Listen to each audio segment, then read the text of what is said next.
introduce our next session speakers to you. Uh, uh,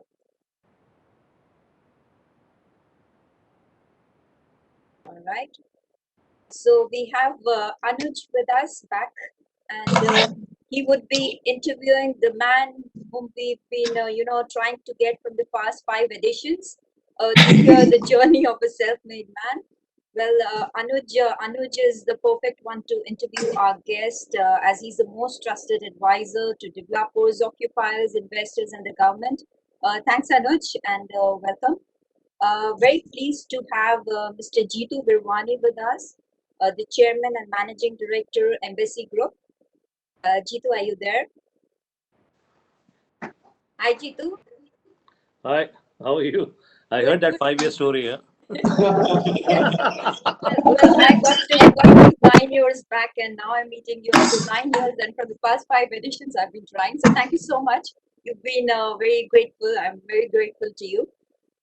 Just a short snapshot about Jitu. Over the last 3 decades, Embassy, together with its promoters, has developed over 62 million square feet of commercial, residential, industrial and warehousing, retail and hospitality spaces in India and overseas. Well, Jitu joined the property development business at the age of 19. And since 1993, when he came at the helm of affairs of the company, has seen his vision for a world-class property development organization, both in terms of size and excellence, transform into reality. Well, in April 2019, Embassy made history by sponsoring India's first REIT, and I've been the most excited about it, with the largest area in Asia Pacific as well. The group has partnered with global investors, including Blackstone and Warburg Pincus at the group and project levels. I have to note here that with several contributions to social causes, Jitu has made a difference in the lives of many.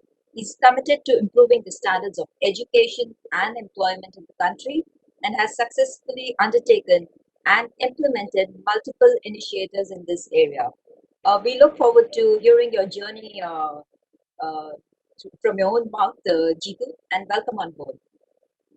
Thank you. Thank you for having me over. Over to you, And Anuj. Yeah, please Anuj, go ahead. Yeah, I'm just saying is thanks to Neetu to have you on board. I probably speak 2 or 3 times a week to Jitu, but I haven't had those many opportunities to formally interview him, Neetu. So thank you very much. We probably speak a lot of other things, and I'm going to ask all the tough questions today wow. to Jitu, which is going to be really in 2 parts, Jitu. One is a little sort of official, and the last 5 minutes I'm going to ask a little personal question. But it is true the way need to put your profile. I mean, I've seen the philanthropic stuff that you do, and hats off to you. Neetu, not many people know what you do behind the scene. Also, a very prolific deal maker. Hotelier has interest in several segments, right from office, which people know you as India's first REIT, to residential. You've just bought over India Bulls real estate, to a large player on the industrial side, to having the co-working, which is the WeWorks in India, to now co-live, the Olive brand that you have, and clearly one of the best schools of India that is run by your organization. So, it's absolutely a delight to interview you. My first question is, Jitu, is how's the journey been with the REIT? I mean, it's been a fantastic launch beginning of last year that we had. You've now had nearly 18 odd months of the REIT. How would you say the journey has been?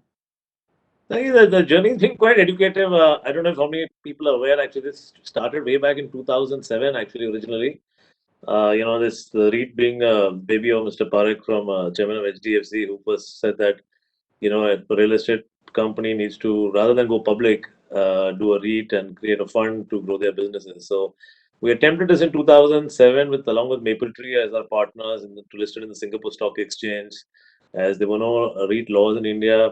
Then the 2008 crisis came, so we pulled back. And once again, when the REIT law started in India, we thought it was best to do it in India and not do it in the Singapore Stock Exchange. Our partners, just prior to that, Blackstone had in 2011, 2012 started investing with us in our parks. And also some of our partners who were along with us in the parks were, we tuned everybody's mind that if we wanted to grow as a company and we wanted to also create value, the best thing was to do a REIT. And then when the BJP government came in and they took the REIT regulations to such a fast pace mode, I think we thought we would just grab in and go in there. And of course, I know that a lot of my colleagues, everybody was hesitating to be the first one to do it. And maybe, I don't know, maybe I'm just keeping up my reputation of a risk taker. And I said, let me be the first one. Though I don't believe this, that I'm a risk taker. Actually, I think I'm a very conservative guy in real estate. I have a maths for everything. And we decided to go in. Of course, there were a lot of, issues, tax issues needed to be sorted out. And I have to give a lot of credit to my friend Neil Raheja for actually doing most of the hard work, to pave the way for us to do the REIT. And I'm glad that he's also been successful in doing his REIT, and it was a big success in these times. So it feels nice that the quality of the REIT so far in India, being two of us, is good quality of office space in the business. So this will really help the whole business to grow. I think what from the government side, we need is the government needs to sell the REIT. Like, we're also still selling what the REIT exactly is to every investor. So I don't know whether we've done a really good job. I think we haven't done a good job by explaining to everybody what the REIT is, especially to the individuals and shareholders. But I think slowly it's happening more and more as, we're declaring dividend, we're staying on track. So I think people are getting more confidence in the product of the REIT. And I think that in the long run, it will do well and help other colleagues of ours also who are going to do their REITs. But from the government side also, it needs a lot of selling. It needs departments to be synchronized to understand the REIT, because each department wants to look at their own niche in the REIT. So I think it's come. I think it's getting together. So I'm glad that we are the first one, to be there and successful. Jitu, you say absolutely the right thing. When the IPO opened up for real estate, the first few were decent IPOs on real estate, and suddenly it went down on the quality curve. And look at it, from 2008 to 2020, we haven't really had any real estate IPO. And the reason for that was that some of the credible IPOs which did well initially were followed by a herd mentality, and we had very, very different kind of quality of developers who went into the IPO, and that market got shut. This time you're absolutely right that you've done exceptionally well. So as Raheja, hopefully Brookfield will be the third one. So it's a great credible story that comes out. That's true. I mean, I think yes. So all of the good quality developers are coming in. And I think actually for small developers also, they should, instead of trying to do their own REIT and making a mess of it, should actually merge into these REITs to encash value and, probably negotiate to be on the board of different REITs, make 4 or 5 big REITs in India and put in all their, assets into this and grow. I mean, I think it's gone on the days where, we Indians have this thing that I have to own everything. I have to 100%. So that needs to change. And Jitu, you're adding Embassy Tech Village into the REIT. That's nearly $1.3 billion. Yeah, so it was the plan. It was our ROFR asset, but all I want to send a message is that whether ROFR or no ROFR, Embassy is committed to whatever it develops in the commercial segment is to put it in the REIT to make the REIT stronger and make the shareholders, grow their investment as far as the REIT is concerned, because the shareholder of the REIT is a very different kind of an investor, and he needs assured income, he needs steady growth, and that's what we are committed to. So we're actually, you will hear shortly, we're putting some more assets in it. And the Tech Village was a big one, along with our JP Morgan campus. So all in one, it's a huge this thing. Yeah. And so the REIT becomes bigger and bigger and bigger. Yeah, so that's it's in our interest also. And as you know, that we aren't a very large shareholder of the REIT. We have 15% shareholding, but it's we're a different company with different school of thought, that it doesn't necessarily that we have to be majority shareholders on a large share to own something. But as long as we control the quality of stuff which goes into the REIT, and it goes at the correct values, it's important for us. Yeah. You just changing gears. What was the thought of buying India Bull's real estate portfolio? So, you mentioned earlier that real estate companies, when they went IPO, there's a lot of bad quality stuff came in and the market collapsed. We feel now there's a time where it's the market to have an IPO or listed entity in real estate is maturing, and a company of our size and strength, we need to institutionalize ourselves over there, and especially since we have the REIT already, it makes this development platform more powerful. It allows us to get a lot of funds to sovereign funds to invest money with us and grow their business or grow their investment in India. It also helps us to raise capital cheaper, much more long term, and grow. And when we're not a listed entity, where everything we're looking at it very carefully, and we're always worried of not paying down debt, not taking too much debt, but with a strong balance sheet, we'll be able to grow at a much faster pace, much stabler pace, and build a large real estate company in the country. So India Booth was perfectly. I think that in life I always say it's all about timing. It was perfect timing. Samir wanted to disinvest from the real estate business.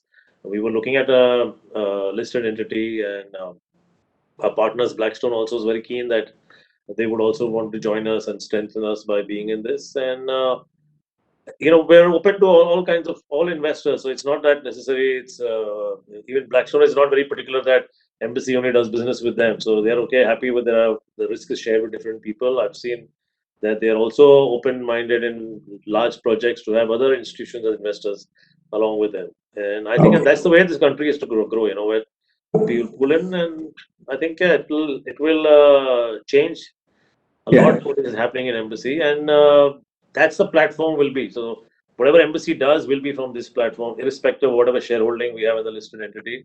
But slowly, we'll collapse everything into it, and all the noise will be from the listed entity.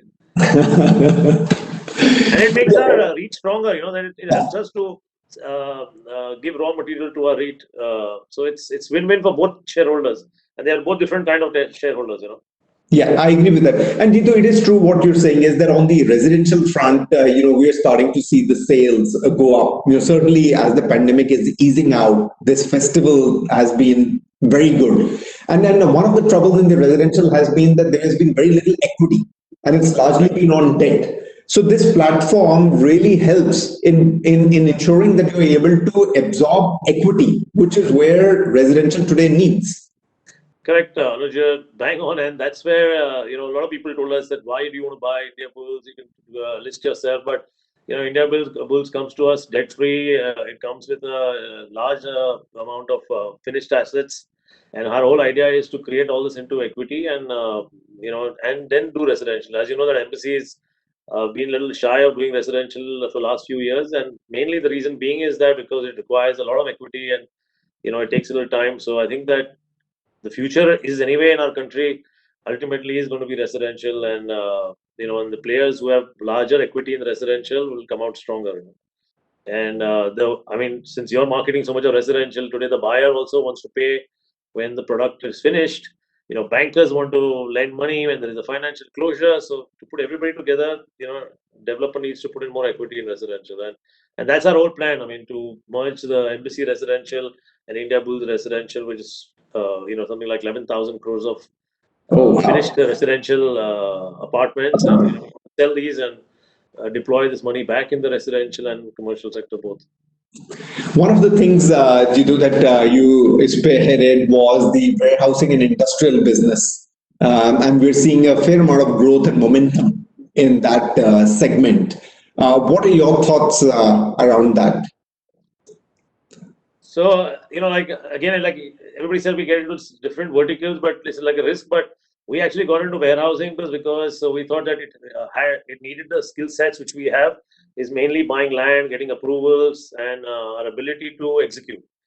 These are the strengths of Embassy, and that's how the warehousing became a natural extension. And we partnered with Warburg, which also is a reputable fund, and to grow that business.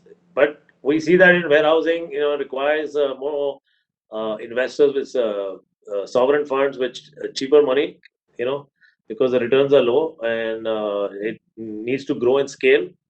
So that's how we've been hearing a little bit of thing that we're trying to sell our listed platform, and so mostly we're trying to actually not really sell it, but try and de-risk on the financials, and then grow it and do things what we are good at. Yes. So that's the whole idea. And Jitu, you also have in the alternate space co-living and co-working. Co-working is very large, and your elder son Karan runs it very effectively. The WeWork brand in India, and he's done an incredible job.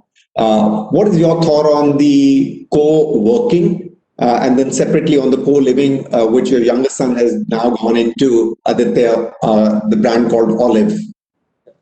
So on the co-working space, like you said, Karan has done an extremely phenomenal job in building. It started with a great boom, bang, and Adam Newman was growing the company. Everything was good, but I think the co-working actually went down more because of the brand of Adam Newman than actually the business. So it's. And then bankers started getting worried that it is a loss-making business, but actually it's a business. It's a math. I mean, co-working is just pure math basis. It's converting square footage to take from a traditional builder like me, and then breaking it down to better utilization and re-renting it again. So yeah, it took a little bit of. I mean, it's a place where we've as Embassy we've put a lot of equity money. We've nearly invested $200 million, and Oh wow!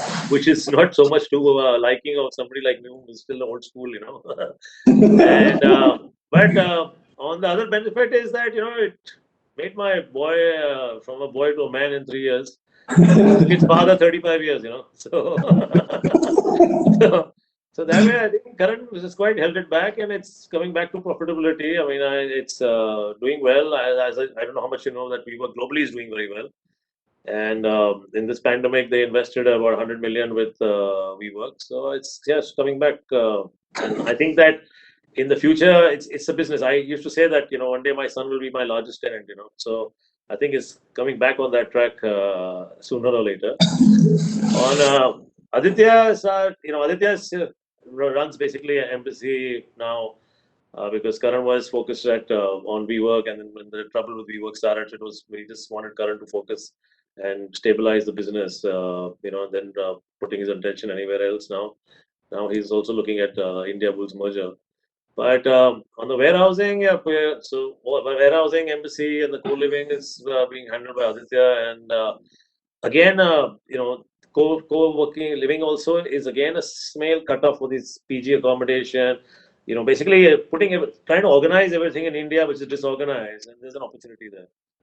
Yeah. Yeah. So of course, but then once bitten with the WeWork, we trying to put as less equity as possible and partner with stronger institutional investors, and come up with Aditya's come up with some smart structures where we really don't need to invest so much money, and it's a win-win for the landlord, it's a win for the occupier. So and we feel that all these businesses are extension to our traditional business of office space. If you notice, like every place where we've invested is only connected to the business we know, and so Interesting. so co-working, co-living. So a lot of our tenants now are saying that okay, if you take 1 million square feet from me, I can give you 200 rooms close by, for the place. So, and as you know that we have our property management business also.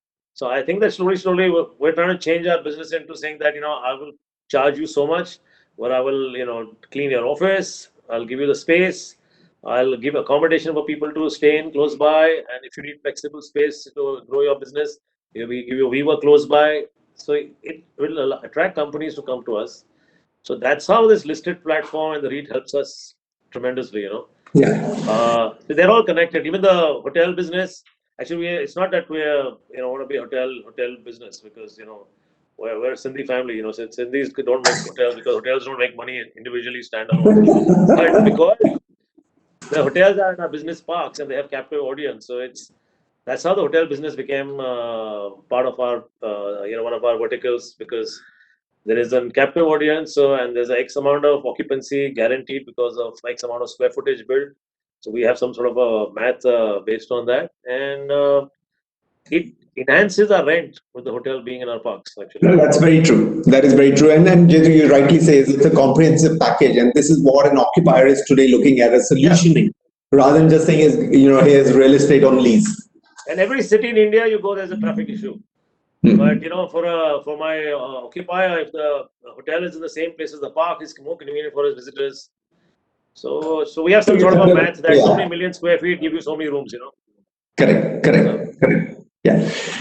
So Jitu, two more questions on the work side, and then I want to sort of use 5-6 minutes on the personal side. As you rightly said, is a lot of the people. And I used to view you earlier as an amazing risk taker. Having known you in the last few years more closely, I know you're a very calculated risk taker. From outside, it appears the appetite that you have for risk taking is huge. How would you describe yourself on this particular statement, which the larger industry says that Jitu is an amazing risk taker? So in a way, I like it when some people say about it, because it shows me in a different light. But because I know what I am myself, so it really doesn't bother me what they think they do. But it sometimes worries me, because my bankers rate my borrowing costs risk taker. So normally each banker I have to explain that what is my maths behind and what is the whole logic behind what I'm doing. And I think we're quite successful in doing that. So like I said, you've been working with us. There is a math behind everything, and we get into everything. We're looking at the downside of it completely. Even if you look at our original franchisee cost of WeWork, there was a very big downside. That worst case, I would get my money back from WeWork with 12% interest. So it was that the one was a downside.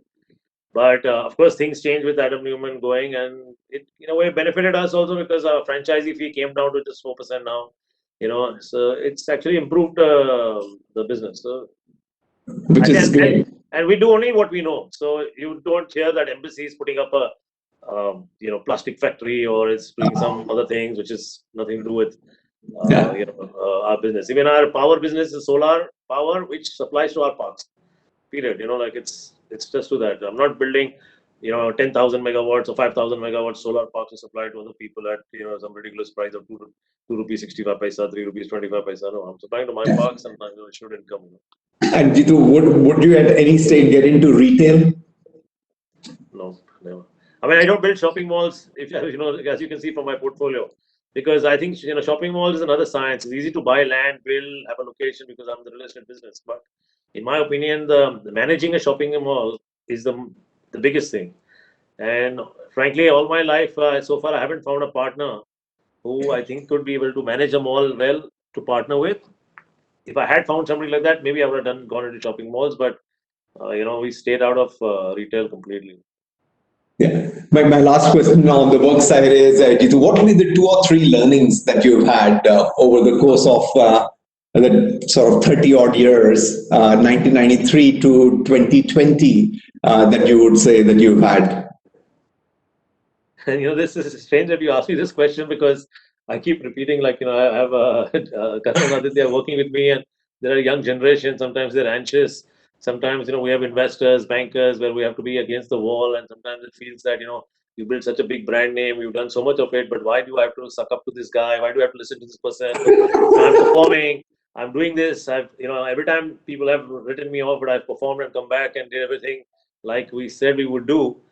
So in my learning is that if you want to be successful and want to grow your business, this is going to be part of your life. Every time you will feel shortchanged, that some investor has made more money than you, some banker has charged you more interest. And this is one learning which I think that every youngster, if is able to fathom this and keep his ego aside and just on, if he wants to grow the business, I think you need to continue, however successful you become. I think this is the biggest thing, and of course, I think that just being humble and focusing and what you want to do rather than what other people are doing, it helps. That's why I'm not, need to complain. That's why I'm not such a big fan of coming to these conferences and all that. Because sometimes, I don't want to tell the truth and I don't want to lie. So, it's better stay away, And then Jitu, that is true. Every time that I've had discussion with you, you're extremely candid. extremely transparent, and extremely articulate. And that takes me to the part B, and we've got only 5 minutes left of my discussions. Jitu, you're so candid, and yet you're working, with two extremely capable youngsters, both happen to be your sons. How do you manage this? Actually, I'm really enjoying it. Dad. I'm really having a good time working with them because I think I use this approach of making them shadow work with me to understand how my brain thinks, how I what kind of philosophy embassy has, and how to deal with people, because in India it's a lot about relationship, it's half business, half friendship. Sometimes you just do things some banks have been good to you, so you're a little soft on those banks. Some investors have trusted you, and then you didn't make sure that they make they get a little better returns, and not to go by, because the kids study in America and in UK, and they become very thing, but cut and dry, black and white. So I need to bring in that little bit of Indian touch in them. They're hardworking, and I don't know. I have a really good relation with all my 4 kids. I have one daughter and 3 boys. I've good relation with all of them, and I think it's this new generation. You have to accept that, at least I've accepted that the new generation is far more intelligent than I am.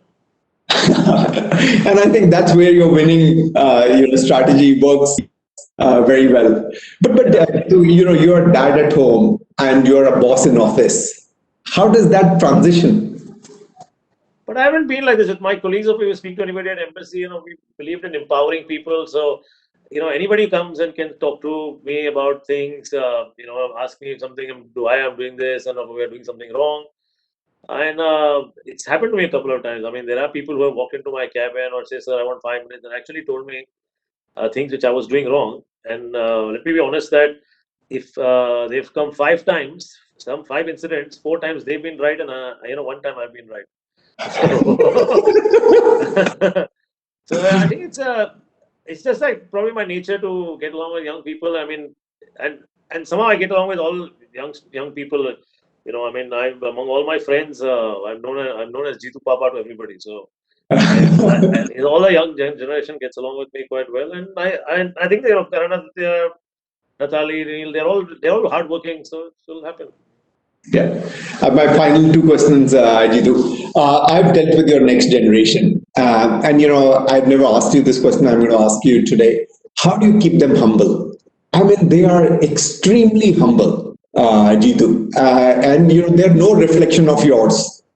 So I don't know how you manage to keep them so grounded and so humble whilst they live in an environment, where there is so much of wealth around them. Yet the respect that they give, the way that they deal with the junior most people, not only within your organization, but outside your organization. We just want to understand, what is it that you have inculcated the DNA in them? And it's the reason I ask is, we deal with other generations of developers as well. And there is a distinction between, between the generation that you have and some of the others.